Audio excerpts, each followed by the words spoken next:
আমি শ্যামলী ইসলাম আপনাদেরকে আমন্ত্রণ জানাচ্ছি এসটিভির নিউজ আপডেটে। সরকারি চাকুরিতে কোটা বাতিল এবং মেধাভিত্তিক নিয়োগের পরিপত্র বহাল রাখা সহ 4 দাবিতে রেলপথ অবরোধ করেছেন রাজশাহী বিশ্ববিদ্যালয়ের শিক্ষার্থীরা। বিশ্ববিদ্যালয়ের চারুকলা সংলগ্ন ফ্লাইওভারের নিচের রেলপথে অবস্থান নিয়ে শিক্ষার্থীরা আন্দোলন শুরু করেন। এই সময় রাজশাহীর সঙ্গে সারা দেশের রেল যোগাযোগ বন্ধ ছিল। এক দফা দাবিতে দুপুরে রাজধানীর শাহবাগ থেকে ফার্মগেট পর্যন্ত সড়ক অবরোধ করে আন্দোলনরত শিক্ষার্থীরা। দাবি আদায়ে বাংলা ব্লকেট কর্মসূচির ডাক দেয় বৈষম্য বিরোধী ছাত্র আন্দোলন। কোটার বিষয়ে উচ্চ আদালতের রায় না হওয়া পর্যন্ত শিক্ষার্থীদের রাস্তাঘাট বন্ধ করার মতো কর্মসূচি পরিহার করা উচিত বলে মন্তব্য করেছেন আওয়ামী লীগের সাধারণ সম্পাদক ওবায়দুল কাদের। দেশের বাস্তব পরিস্থিতি বিবেচনা করে আদালত রায় দেবেন বলেও আশা প্রকাশ করেন তিনি। ধানমন্ডিতে আওয়ামী লীগ সভাপতির রাজনৈতিক কার্যালয়ে সংবাদ সম্মেলনে ওবায়দুল কাদের এসব কথা বলেন। জানান, গত জুনে 7 জন মুক্তিযোদ্ধার সন্তান আদালতে গেলে কোটা পুনর্বহাল করে আদালত। এটা উচ্চ আদালতে বিচারাধীন। উচ্চ আদালতের রায় না হওয়া পর্যন্ত মানুষের ভোগান্তি করে রাস্তাঘাট বন্ধ করার পথ পরিহার করা উচিত। নরসিংদীর রায়পুরায় ট্রেনে কাটা পড়ে 5 জনের মৃত্যু হয়েছে। তাৎক্ষণিকভাবে নিহতদের নাম পরিচয় জানা যায়নি, তবে নিহতরা সবাই পুরুষ। ভোরে উপজেলার পলাশতলী ইউনিয়নের কমলপুর নামক স্থানে এই দুর্ঘটনা ঘটে। ধারণা করা হচ্ছে চট্টগ্রাম থেকে ছেড়ে আসা তুর্না এক্সপ্রেস ট্রেনে তারা কাটা পড়েছেন। স্থানীয়রা জানান, সকাল 8:30টার দিকে রেল লাইনের পাশে 5টি মরদেহ ছিন্ন বিচ্ছিন্ন অবস্থায় দেখা যায়। পরে খবর দিয়ে পুলিশ সকালে ঘটনাস্থলে পৌঁছায়। তারা ট্রেন থেকে পড়ে গিয়ে কাটা পড়েছে নাকি রেল লাইনে বসে থাকা অবস্থায় কাটা পড়েছেন এই বিষয়ে নিশ্চিত করতে পারেনি পুলিশ। 4 দিনের রাষ্ট্রীয় সফরে চীনের রাজধানী বেইজিংয়ের উদ্দেশ্যে ঢাকা ছেড়েছেন প্রধানমন্ত্রী শেখ হাসিনা। বেলা 11:10 প্রধানমন্ত্রী ও তার সফর সঙ্গীদের নিয়ে বিমান বাংলাদেশ এয়ারলাইন্সের একটি ফ্লাইট হযরত শাহজালাল আন্তর্জাতিক বিমানবন্দর ত্যাগ করে।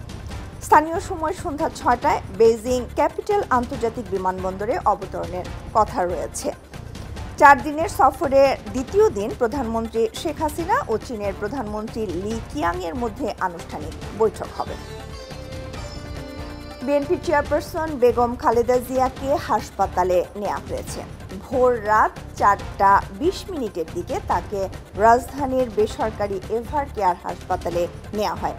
এক খুদে বার্তায় খালেদা জিয়ার ব্যক্তিগত চিকিৎসক AZM জাহিদ হোসেন জানান, হঠাৎ করে অসুস্থ হয়ে পড়ায় খালেদা জিয়াকে রাজধানীর গুলশানের বাসা থেকে জরুরি ভিত্তিতে অ্যাম্বুলেন্সে করে এভার কেয়ার হাসপাতালে নেওয়া হয়। তাকে হাসপাতালে ভর্তি করা হয়েছে। এর আগে হাসপাতালে 10 দিন চিকিৎসাধীন থাকার পর গত 2 জুলাই গুলশানের বাসায় ফেরেন বেগম খালেদা জিয়া।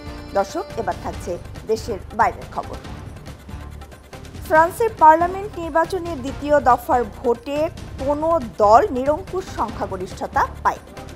তবে আনুষ্ঠানিক ফলাফলে দেখা গেছে বামপন্থী জোট নিউ ফ্রন্ট পপুলার সবচেয়ে বেশি আসনে জয় পেয়েছে। নির্বাচনের প্রাথমিক ফলাফল অনুযায়ী 3 পক্ষের কেউই প্রয়োজনীয় সংখ্যাগরিষ্ঠতা না পাওয়ায় ঝুলন্ত পার্লামেন্টের পথে রয়েছে। এদিকে দ্বিতীয় দফা নির্বাচনে নিজেদের এই পিছিয়ে পড়াকে মেনে নিতে না পেরে প্যারিসের প্লেস দ্য রিপাবলিক স্কোয়ার এই বিক্ষোভ আন্দোলন করেন কট্টর ডানপন্থী ন্যাশনাল র্যালির সমর্থকরা।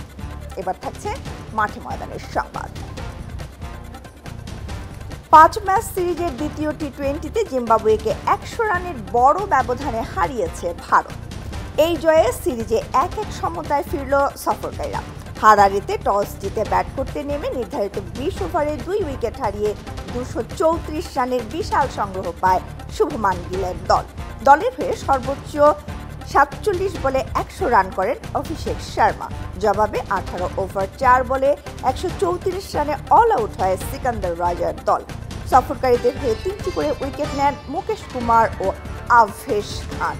শেষ করছি নিউজ আপডেট। এসটিভির সবশেষ সংবাদ জানতে ভিজিট করুন www.sctv.tv।